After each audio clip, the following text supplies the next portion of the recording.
Gaya Kopda Bazarsah saat tembak 3 polisi di arena judi sabung ayam.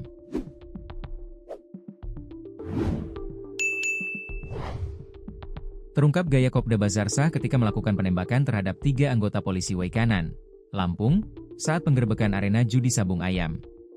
Hal tersebut diungkapkan Kopda Bazarsah saat memberi keterangan sebagai terdakwa dalam sidang kasus penembakan 3 orang anggota Polres Waikanan dan Polsek Negara Batin di Pengadilan Militer I04 Palembang, Senin, 14 Juli 2025.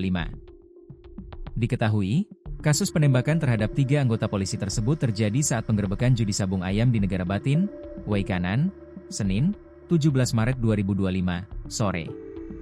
Adapun pelaku penembakan adalah 2 oknum anggota TNI, yakni Kopda Bazarsah dan Peltu Lubis. Sementara 3 anggota polisi yang gugur ditembak adalah Inspektur 1, Ibtu, Lucianto, Brigadir Kepala, Bribka, Petrus Aprianto, dan Brigadir 2, Bribda, Galib Suryaganta.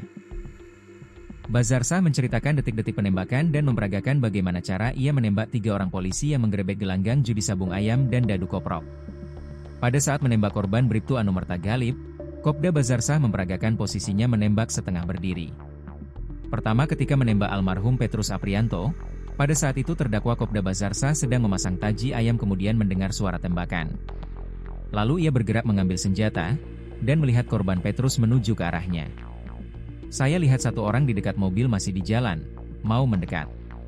Lalu saya lari mundur dan menembak ke atas untuk beri peringatan, ujar Kopda Bazarsah saat ditanya auditor militer. Terdakwa menjelaskan, pada saat itu posisi ia berdiri di sekitar gelanggang dengan tanah yang lebih tinggi dari jalan, tingginya sekitar 1,5 meter. Posisi itu disinggung auditor militer sebagai posisi menguntungkan jika seorang tentara dalam medan perang. Dalam posisi sambil mundur tersebut, Bazarsah melepaskan 2 tembakan ke arah Petrus tanpa mengetahui kena atau tidaknya korban. Di tengah kepanikan yang ia rasakan, terdakwa merasa banyak yang menembakinya.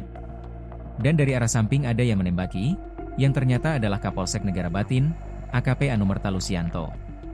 Kemudian Bazarsah berlari ke arah kebun singkong dan merasa masih ada yang menembakinya saat berusaha kabur.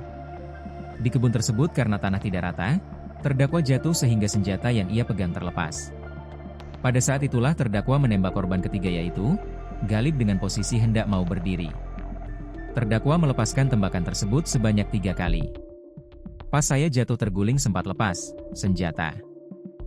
Ada yang menembaki lagi, langsung saya tembak sambil mau berdiri. Seingat saya sambil mau jongkok begitu yang mulia, katanya. Terdakwa mengaku ia merasa terancam dan tidak sempat memikirkan apapun sewaktu dengar suara tembakan. Pokoknya saya panik aja, katanya.